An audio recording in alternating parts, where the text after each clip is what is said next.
Hello friends, बहुत बहुत स्वागत आप सभी का सक्सेस वर्ल्ड एमसीक्यू चैनल पर।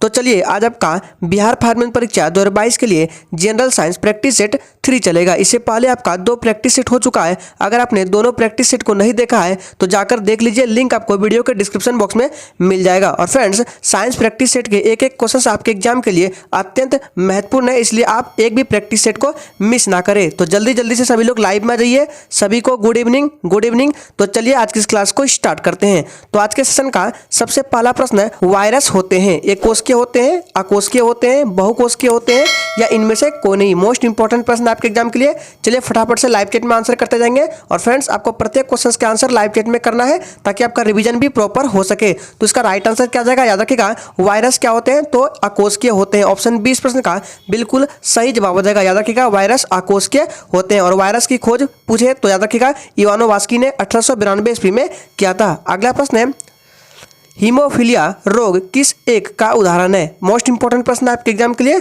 चलिए आंसर करेंगे। हीमोफीलिया जो रोग है, इन चारों ऑप्शन में से किसका एक उदाहरण है? तो याद रखिएगा, ये जो है अनुवांशिक रोग का उदाहरण है। ऑप्शन ए इस प्रश्न का बिल्कुल सही जवाब हो जाएगा। चलिए आगे बढ़ते हैं। नेक्स्ट क्वेश्चन है, कालाजार रोग निम्न में से किसके काटने से होता है? इंपॉर्टेंट प्रश्न आंसर करेंगे। और फ्रेंड्स, जो भी चैनल पर पहली बार आए, चैनल को सब्सक्राइब करके और साथ में बेल आइकन को भी प्रेस कर लेंगे ताकि इस तरह के इंपॉर्टेंट सेशन आपसे कभी मिस ना हो। तो इसका राइट आंसर ऑप्शन सी के साथ चला जाएगा, सैंड मक्खी होते हैं। याद रखिएगा, सैंड मक्खी के काटने से कालाजार रोग होता है। ऑप्शन सी इस प्रश्न का बिल्कुल सही जवाब हो जाएगा। अगला प्रश्न है, मनुष्य के शरीर में प्लाज्मोडियम हमला कहाँ करता है? मोस्ट इंपॉर्टेंट प्रश्न है, आंसर करेंगे। मनुष्य के शरीर में प्लाज्मोडियम हमला कहाँ पर करता है? तो याद रखिएगा, मनुष्य के शरीर में प्लाज्मोडियम हमला कहाँ पर करता है? तो यकृत कोशिकाओं पर करता है। ऑप्शन ए इस प्रश्न का बिल्कुल सही जवाब हो जाएगा। चलिए आगे बढ़ते हैं। नेक्स्ट क्वेश्चन है, रक्त के प्लाज्मा में सबसे अधिक मात्रा में पाया जाने वाला कौन सा है? आंसर करेंगे। रक्त के प्लाज्मा में सबसे अधिक मात्रा में पाया जाता है, क्या पाया जाता है? हार्मोन, लिपिड, एंटीबॉडी या जल? तो याद रखिएगा, रक्त के प्लाज्मा में 90% तक जल पाया जाता है। ऑप्शन डी इस प्रश्न का बिल्कुल सही जवाब हो जाएगा। मोस्ट इंपॉर्टेंट सेशन कराया जा रहा है, इसलिए सेशन में एंड तक बने रहना है। नेक्स्ट क्वेश्चन है, बाहरी कान का कठोर लचीला भाग किसका बना होता है? आंसर करते जाएंगे। चलिए, बाहरी कान का कठोर लचीला भाग किसका बना होता है? तो उपास्थि का बना होता है। ऑप्शन सी इस प्रश्न का बिल्कुल सही जवाब हो जाएगा। पूछा गया प्रश्न इंपॉर्टेंट है, याद रखना है। नेक्स्ट क्वेश्चन है, शरीर में सबसे अधिक पाया जाने वाला उत्तक कौन सा है? मोस्ट इंपॉर्टेंट प्रश्न, आंसर करेंगे। शरीर में सबसे अधिक पाया जाने वाला उत्तक कौन सा है? तो याद रखिएगा, संयोजी उत्तक है। ये मनुष्य के शरीर में सबसे अधिक पाया जाता है। ऑप्शन ए इस प्रश्न का बिल्कुल राइट आंसर हो जाएगा। अगला प्रश्न है, मानव शरीर का सबसे बड़ा अंग कौन सा है? मोस्ट इंपॉर्टेंट प्रश्न, आंसर करेंगे। सोच समझ कर आंसर करना है। यहाँ पे ध्यान दीजिएगा, मानव शरीर का सबसे बड़ा अंग पूछा जा रहा है, ना कि ग्रंथि। तो इसका राइट आंसर त्वचा हो जाएगा। याद रखिएगा, बहुत बच्चे यकृत कर रहे हैं, लेकिन यकृत जो है ये मानव शरीर की सबसे बड़ी ग्रंथि है, ना कि अंग है। अंग पूछे तो त्वचा हो जाएगा, लेकिन मानव शरीर की सबसे बड़ी ग्रंथि पूछे तो यकृत हो जाएगा। इसका राइट आंसर सी के साथ चला जाएगा, त्वचा। चलिए आगे बढ़ते हैं। नेक्स्ट क्वेश्चन है, किस हार्मोन को लड़ो या उड़ो हार्मोन कहा जाता है? आंसर करेंगे। और फ्रेंड्स, अगर आपको इस सेशन अच्छा लग रहा है तो सभी लोग दिल से इस सेशन को लाइक करेंगे और अपने सभी मित्रों के साथ सेशन को शेयर भी कर देंगे। तो इसका राइट आंसर बी के साथ चला जाएगा, क्या देगा? Adrenaline hormone. याद रखिएगा, किस हार्मोन को लड़ो या उड़ो हार्मोन कहा जाता है? तो एड्रीनालिन हार्मोन को। नेक्स्ट क्वेश्चन आपकी स्क्रीन पर है, निम्न में से कौन सा जंतु श्वसन करता है परंतु उसमें श्वसन अंग नहीं होता है? आंसर करेंगे। पूछा गया प्रश्न है, सोच समझ कर आंसर करना है। और फ्रेंड्स, सेशन के लास्ट में अपना अपना स्कोर जरूर देना है। तो इसका राइट आंसर केचुआ आ जाएगा। याद रखिएगा, ऑप्शन सी बिल्कुल सही जवाब हो जाएगा। याद रखना है, इंपॉर्टेंट है। चलिए आगे बढ़ते हैं। नेक्स्ट क्वेश्चन है, प्रतिजैविक औषधि पेनिसिलिन किससे प्राप्त की जाती है? आंसर करेंगे। प्रतिजैविक औषधि पेनिसिलिन किससे प्राप्त की जाती है? तो याद रखिएगा, ये फंगस से प्राप्त की जाती है। ऑप्शन ए इस प्रश्न का बिल्कुल सही जवाब हो जाएगा। और याद रखिएगा, पेनिसिलिन की खोज किसने? तो अलेक्जेंडर फ्लेमिंग ने किया था। अगला प्रश्न है, घरेलू मक्खी के लार्वा को क्या कहा जाता है? आंसर करेंगे फटाफट से। सारे प्रश्न आपके एग्जाम के लिए अत्यंत महत्वपूर्ण है। घरेलू मक्खी के लार्वा को क्या कहते हैं? तो मैंगोट कहते हैं। ऑप्शन सी इस प्रश्न का बिल्कुल राइट आंसर हो जाएगा। चलिए आगे बढ़ते हैं। अगला प्रश्न है, राइबोसोम किसके बने होते हैं? आंसर करते जाएंगे। चलिए फटाफट से आंसर करेंगे। राइबोसोम किसके बने होते हैं? तो याद रखिएगा ये आरएनए और प्रोटीन के बने होते हैं राइबोसोम। ऑप्शन सी इस प्रश्न का बिल्कुल राइट आंसर हो जाएगा। अगला प्रश्न है एलिसा परीक्षण किस रोग के लिए किया जाता है? आंसर करेंगे एलिसा परीक्षण किस रोग के लिए किया जाता है? तो याद रखिएगा एलिसा परीक्षण ये एड्स रोग के लिए किया जाता है। ऑप्शन डी इस प्रश्न का बिल्कुल सही जवाब हो जाएगा। एक प्रश्न और यहाँ से बनता है, याद रखिएगा विश्व एड्स दिवस कब मनाया जाता है? तो याद रखना 1 दिसंबर को विश्व एड्स दिवस के रूप में मनाया जाता है। याद रखना इंपॉर्टेंट है। नेक्स्ट है पनीर बनाने में किस किण्वन का प्रयोग किया जाता है? आंसर करेंगे। चलिए फटाफट से आंसर करते जाएंगे। पनीर बनाने में किस किण्वन का प्रयोग किया जाता है? तो याद रखिएगा रेनिन का प्रयोग किया जाता है। ऑप्शन इस प्रश्न का बिल्कुल सही जवाब है। अगला प्रश्न है हाइड्रोफोबिया बीमारी में किसका टीका लगाया जाता है? आंसर करेंगे हाइड्रोफोबिया बीमारी में किसका टीका लगाया जाता है? तो याद रखिएगा रेबीज का टीका लगाया जाता है। ऑप्शन सी इस प्रश्न का बिल्कुल सही जवाब हो जाएगा। हाइड्रोफोबिया बीमारी में रेबीज का टीका लगाया जाता है और रेबीज के टीके की खोज लुईस पास्चर ने किया था। याद रखना इंपॉर्टेंट है। नेक्स्ट क्वेश्चन है निम्न में से आंखों के किस दोष को दूर नहीं किया जा सकता है? मोस्ट इंपॉर्टेंट प्रश्न आपके एग्जाम के लिए, सोच समझकर आंसर करना है। निम्न में से आंखों के किस दोष को दूर नहीं किया जा सकता है? तो ऑप्शन सी इस प्रश्न का बिल्कुल राइट आंसर हो जाएगा। वर्णता को दूर नहीं किया जा सकता है। और ध्यान दीजिएगा ये जो मायोपिया है निकट दृष्टि दोष को ही मायोपिया के नाम से जाना जाता है और निकट दृष्टि दोष के निवारण के लिए अवतल लेंस का प्रयोग करता है। और हाइपरमेट्रोपिया जो है इसको हम क्या दूरदृष्टि दोष भी बोलते हैं, जिसका निवारण के लिए उत्तल लेंस का प्रयोग करते हैं। तो ध्यान दीजिएगा निकट दृष्टि दोष में अवतल लेंस और दूर दृष्टि दोष में उत्तल लेंस का प्रयोग होता है। दोनों को याद रखना इंपॉर्टेंट है। नेक्स्ट है मानव शरीर में किसकी अधिकता से हृदयघात होता है? फटाफट से आंसर करेंगे। मानव शरीर में किसकी अधिकता से हार्ट अटैक होता है? तो याद रखिएगा कोलेस्ट्रॉल की अधिकता से। ऑप्शन 20 प्रश्न का बिल्कुल सही जवाब हो जाएगा। चलिए आगे बढ़ते हैं। अगला प्रश्न है मधुमेह रोग किसकी कमी से होता है? आंसर करते जाएंगे। और फ्रेंड्स अगर आपने अभी तक सेशन को लाइक नहीं किया तो सभी लोग दिल से एक बार सेशन को लाइक करेंगे। तो मधुमेह रोग किसकी कमी से होता है? तो याद रखिएगा इंसुलिन की कमी से। ऑप्शन 20 प्रश्न का बिल्कुल सही जवाब हो जाएगा। और आप लोग कमेंट करके बताएंगे कि इंसुलिन का खोज किसने किया था। आंसर करना है, कमेंट बॉक्स में पूछा जाता है। याद रखिएगा इंसुलिन का खोज किसने किया था, इसका आंसर आपको कमेंट बॉक्स में करना है। नेक्स्ट है रक्त की प्रकृति कैसी होती है? मोस्ट इंपॉर्टेंट प्रश्न है रक्त की प्रकृति कैसी होती है? फटाफट से आंसर करते जाएंगे। तो याद रखिएगा रक्त की प्रकृति क्षारीय होती है। याद रखना है। और ये भी ध्यान दीजिएगा अगर पीएच मान 7 से अधिक हो तो वो क्षारीय होता है, अगर पीएच मान 7 से कम हो तो वो अम्लीय होता है। रक्त का पीएच मान 7.4 होता है जो कि क्षारीय है। और याद रखिएगा 7 हो तो उदासीन होता है। नेक्स्ट क्वेश्चन है पाचन क्रिया में प्रोटीन निम्न में से किस पदार्थ में बदल जाती है? मोस्ट इंपॉर्टेंट प्रश्न है, आंसर करेंगे।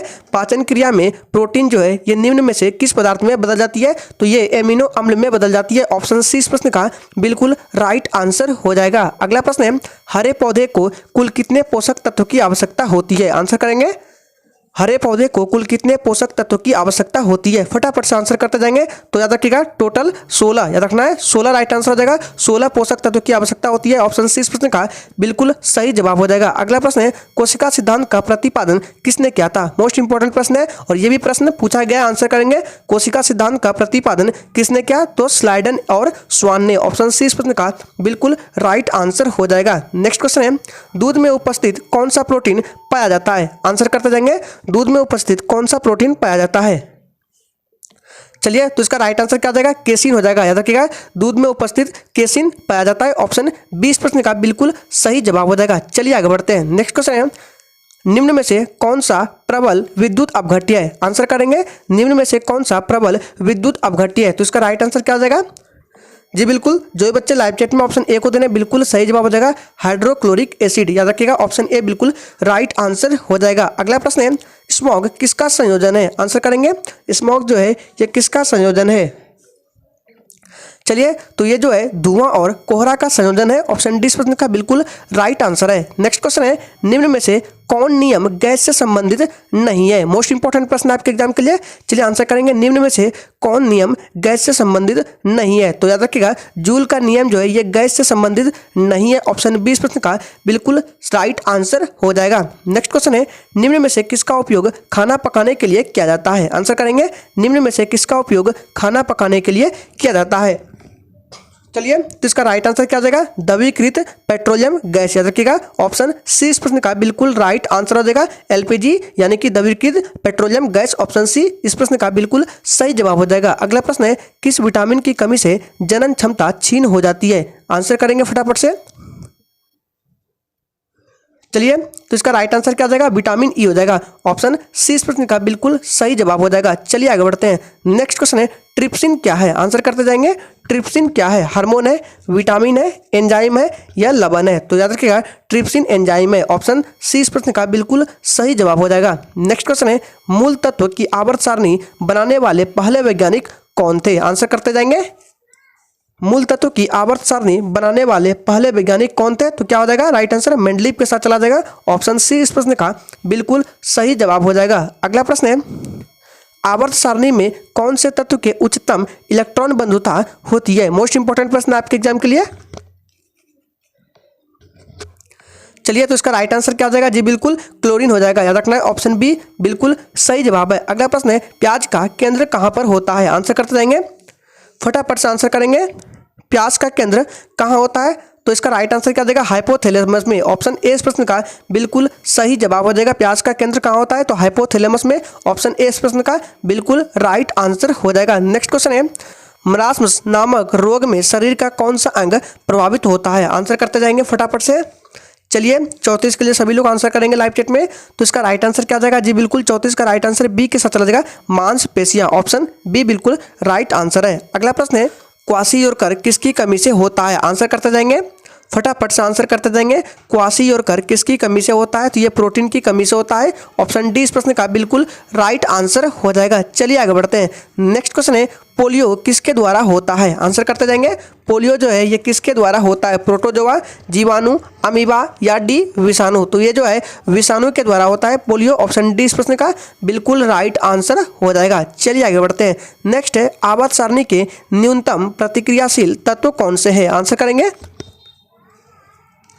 चलिए, सोच समझ कर आंसर करना है। तो इसका राइट आंसर क्या देगा?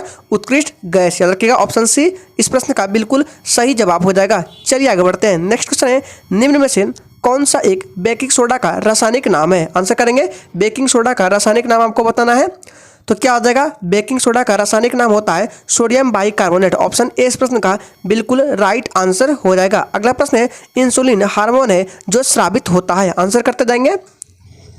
चलिए, इंसुलिन हार्मोन है जो स्रावित होता है। तो ये कहाँ से स्रावित होता है? तो लैंगर-हैंस ग्रंथि से स्रावित होता है। ऑप्शन सी इस प्रश्न का बिल्कुल सही जवाब है। नेक्स्ट क्वेश्चन है, फलों के रस को सुरक्षित रखने के लिए किसका प्रयोग किया जाता है? आंसर करेंगे। फलों के रस को सुरक्षित रखने के लिए किसका प्रयोग किया जाता है? तो याद रखिएगा, सोडियम बेंजोएट का प्रयोग किया जाता है। ऑप्शन डी इस प्रश्न का बिल्कुल राइट आंसर हो जाएगा। नेक्स्ट क्वेश्चन है, आंसुओं में कौन सा पदार्थ घुला रहता है? आंसर करेंगे। आंसुओं में कौन सा पदार्थ घुला रहता है? तो याद रखिएगा, आंसुओं में कौन सा पदार्थ? तो क्या हो जाएगा? लाइसोजाइम एंजाइम घुला रहता है आंसुओं में। ऑप्शन बी इस प्रश्न का बिल्कुल सही जवाब है। अगला प्रश्न है, एंजाइम होते हैं? आंसर करते जाएंगे। सूक्ष्म जीवाणु, प्रोटीन, अकार्बनिक यौगिक या डी फफूंदी? तो इसका राइट आंसर क्या जाएगा? प्रोटीन हो जाएगा। एंजाइम क्या होते हैं? तो प्रोटीन होते हैं। ऑप्शन 20 प्रश्न का बिल्कुल सही जवाब हो जाएगा। चलिए आगे बढ़ते हैं। नेक्स्ट है, पोटेशियम नाइट्रेट का प्रयोग खाली स्थान के उत्पादन में होता है? आंसर करेंगे। किसका उत्पादन में होता है पोटेशियम नाइट्रेट का प्रयोग? चलिए, तो याद रखिएगा, पोटेशियम नाइट्रेट का उपयोग उर्वरक के उत्पादन में होता है। ऑप्शन 20 प्रश्न का बिल्कुल सही जवाब हो जाएगा। चलिए आगे बढ़ते हैं। नेक्स्ट क्वेश्चन है, समुद्र के पानी से कौन सी धातु निकाली जाती है? आंसर करते जाएंगे। समुद्र के पानी से कौन सी धातु निकाली जाती है? तो इसका राइट आंसर क्या जाएगा? मैग्नीशियम धातु निकाली जाती है समुद्र के पानी से। ऑप्शन 20 प्रश्न का बिल्कुल सही जवाब है। अगला प्रश्न है, औषधि जो दर्द दूर करती है, कौन सी औषधि है आपको बताना है। चलिए, औषधि जो दर्द दूर करती है क्या है? तो याद रखिएगा, इसका राइट आंसर डी के साथ चला जाएगा। क्या आ जाएगा? एनाल्जेसिक। ऑप्शन डी इस प्रश्न का बिल्कुल सही जवाब है। नेक्स्ट क्वेश्चन है, मनुष्य के शरीर की सबसे छोटी हड्डी कौन सी है? आंसर करेंगे। मनुष्य के शरीर की सबसे छोटी हड्डी कौन सी है? तो याद रखना है कौन सी है? तो स्टेपिस है। ऑप्शन सी इस प्रश्न का बिल्कुल सही जवाब हो जाएगा। नेक्स्ट क्वेश्चन है, सोयाबीन में निम्न में से कौन सा प्रोटीन पाया जाता है? आंसर करेंगे। सोयाबीन में निम्न में से कौन सा प्रोटीन पाया जाता है? तो याद रखिएगा, सोयाबीन में गिल्सनिन नामक प्रोटीन पाया जाता है। ऑप्शन डी इस प्रश्न का बिल्कुल राइट आंसर हो जाएगा। अगला प्रश्न है, क्रायोलाइट किस धातु का अयस्क है? आंसर करेंगे। क्रायोलाइट किस धातु का अयस्क है? तो याद रखिएगा ये एल्युमिनियम का अयस्क है। ऑप्शन डी इस प्रश्न का बिल्कुल राइट आंसर हो जाएगा। नेक्स्ट क्वेश्चन है, लोहा अयस्क से लोहा विनिर्माण करने की प्रक्रिया को क्या कहते हैं? आंसर करेंगे, लोहा अयस्क से लोहा विनिर्माण करने की प्रक्रिया को क्या कहते हैं? तो अपचयन कहते हैं। याद रखना है, ऑप्शन डी इस प्रश्न का बिल्कुल सही जवाब हो जाएगा। आज के सेशन का आखिरी प्रश्न है, नींद की बीमारी किस प्रोटोजोआ के कारण होता है? आंसर करेंगे, चलिए तो इसका राइट आंसर क्या आ जाएगा जी? बिल्कुल ऑप्शन सी के साथ चला जाएगा, ट्रिपेनसोमा। याद रखिएगा, ट्रिपेनसोमा। ऑप्शन सी इस प्रश्न का बिल्कुल सही जवाब हो जाएगा। तो आज की इस वीडियो को मिलाकर आपका 150 साइंस का प्रश्न हो गया और आपको एक प्रैक्टिस सेट प्रोवाइड करेंगे। तो आज के लिए इतना ही, तब तक के लिए जय हिंद।